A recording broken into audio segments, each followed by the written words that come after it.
Hi everybody, good morning, good afternoon, good evening, wherever you're watching this and what time of day. I just want to say welcome and thank you for tuning in to Stressed is Dessert Spelled Backwards, Caring for Yourself During COVID-19. My name is Lauren Silva and I am an outreach educator from Crime Victims Council. Before we get into the presentation, I'll talk a little bit about our agency, who we are, and what we do. And I also just want to say that I know this is a difficult time for a lot of us, transitioning to online learning, a new routine, new things. And I really appreciate you, like I said, taking the time to listen to this presentation.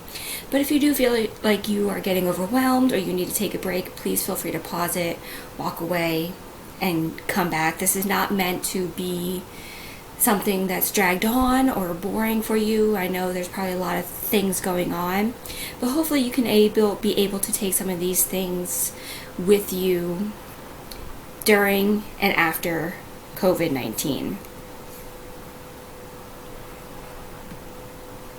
So, who are we? Crime Victims Council, or CVC.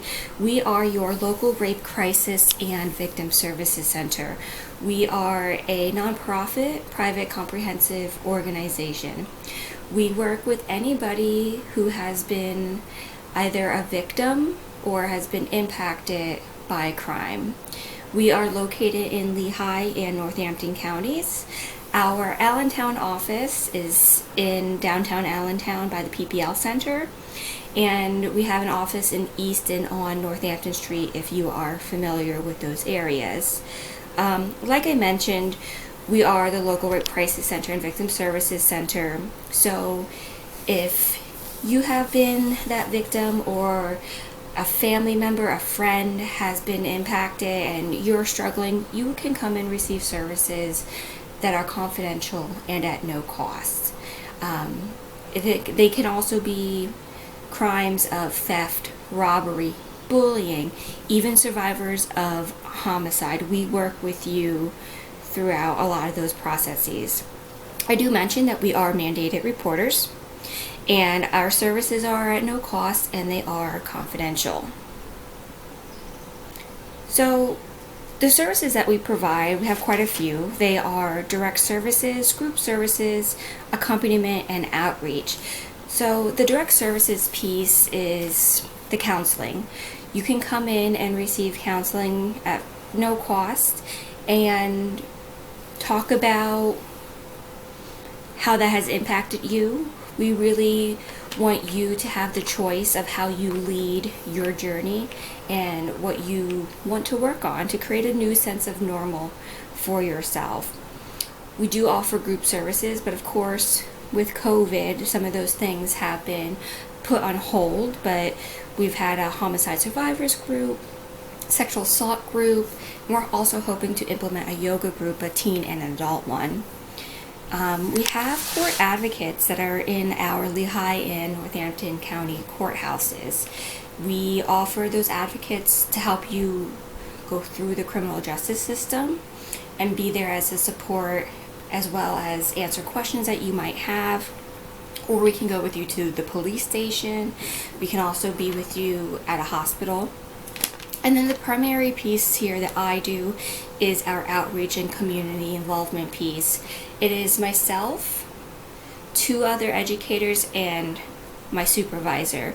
We work with basically anybody who would like to listen to us, as we always joke about. We are in daycares, elementary schools, middle schools, high schools, colleges, and we want to start creating these conversations around some of these difficult topics that we can hopefully prevent in the future from happening. If we can create some of that education and awareness piece, hopefully that can create a snowball effect of continuing on in our future. We also attend resource fairs, career fairs, healthy living fairs, etc. And we also do fundraising. So find us on Facebook, Instagram, like us, follow us. Just know that we're there for you and we offer some pretty cool things. So be on the lookout for that. And another really important piece here is our 24/7 hotline.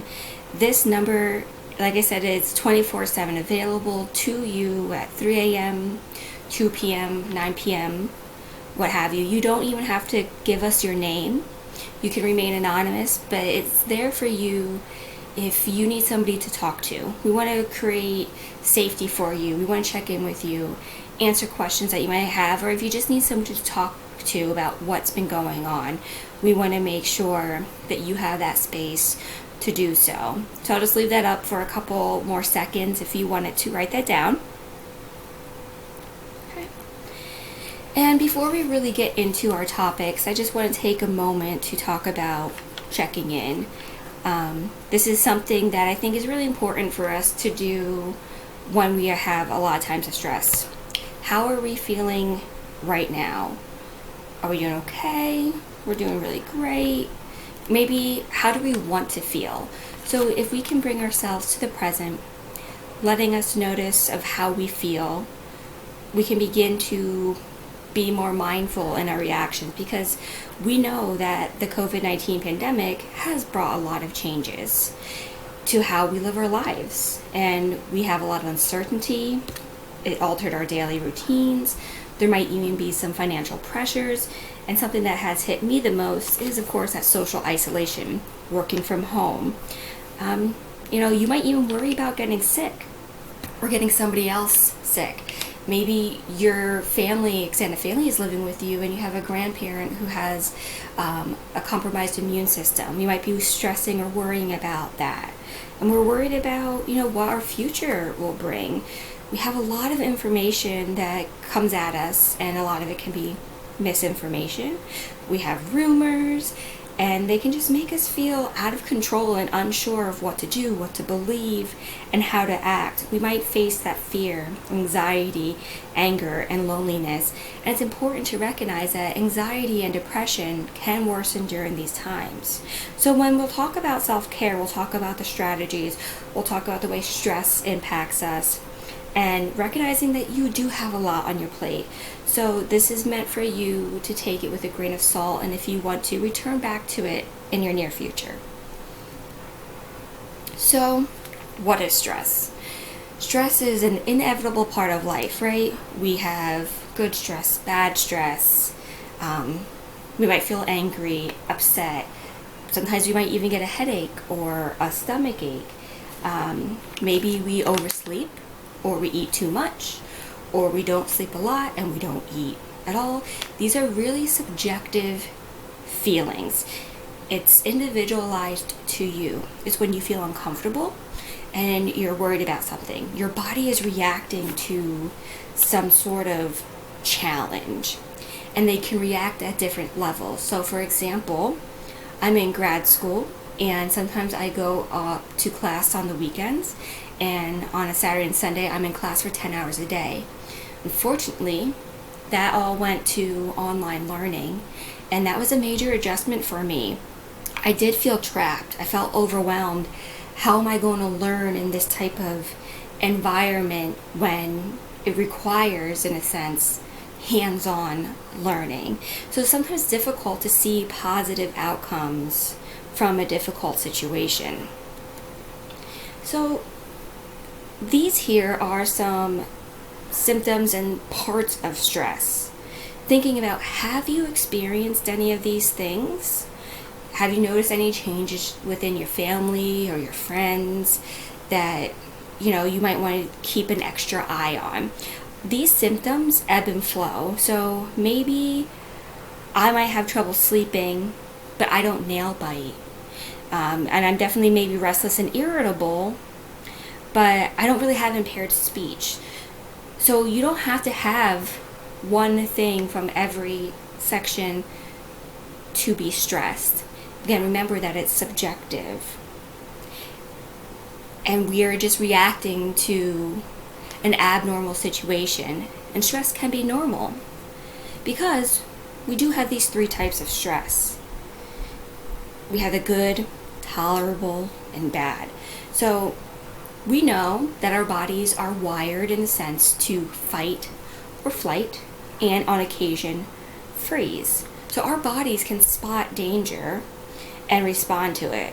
And when we are faced with danger, though, we want to quickly get out of it and go back to our sense of normal and feeling of safety, no matter what that might look like.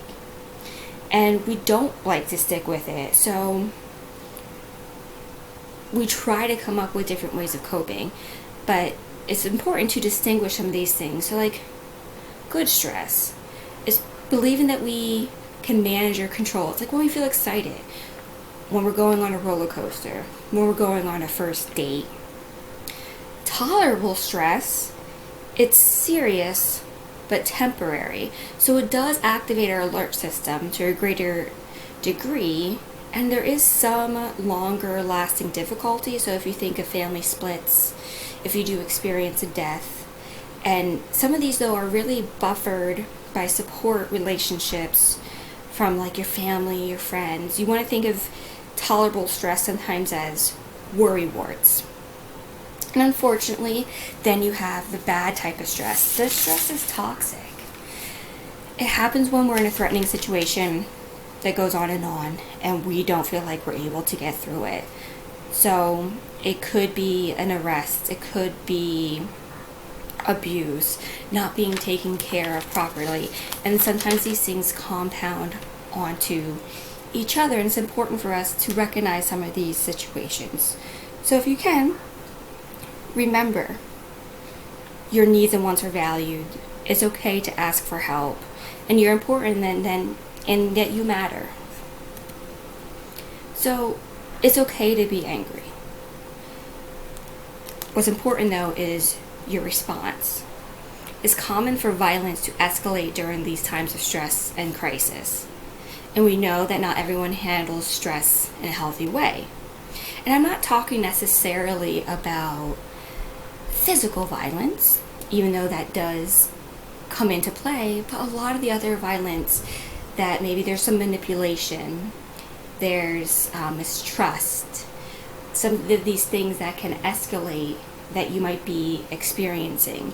But if each one of us has tools to deal with some of these circumstances as best that we can reduce that violence. So remember, it's okay to feel emotions that we are all dealing with. We deal with them at different times or differently, and no one's person's feelings are better or worse than yours. So when you think of violence, we think, for me, a lot of times passive aggressiveness comes up, but I also want to talk about the other types of anger before we get into passive aggressiveness. So we have like expressive anger. This is where someone wants to know that they are mad. It's overt and obvious. They might not even necessarily care about the consequences. They can control their emotions, but not necessarily their behavior. Whereas you jump to the other extreme, you have the implosive anger, that they're able to hide their anger very easily. And a lot of times though, they don't necessarily know that they're angry, and they find it difficult to talk about things. So that's where it comes into importance of recognizing some symptoms of stress. Like for me, I clench my fists, I clench my teeth, or I shrug my shoulders up and I hold on to that. That's signs of me being stressed. And in order for not to get it escalated, I have to stop that cycle. And a lot of times with the implosive anger, they might not be sure about these things, and it's almost like they are of two different minds. But then what you have in the middle here is your passive aggressiveness, something that I'm sure we've all done. I'm fine, don't worry about it, I didn't mean to do that, or I didn't know you meant it right now. We're indirectly aggressive, and we see feelings of stubbornness, or they might procrastinate, and they might just resist to requests or demands from families. So it's like a deliberate tactic at times. So when we have some of these types of assertiveness, it's important to be assertive in your communication. This is also how we can de-escalate the violence and increase healthy relationships. I statements, or like, I'm upset because, owning your own feelings.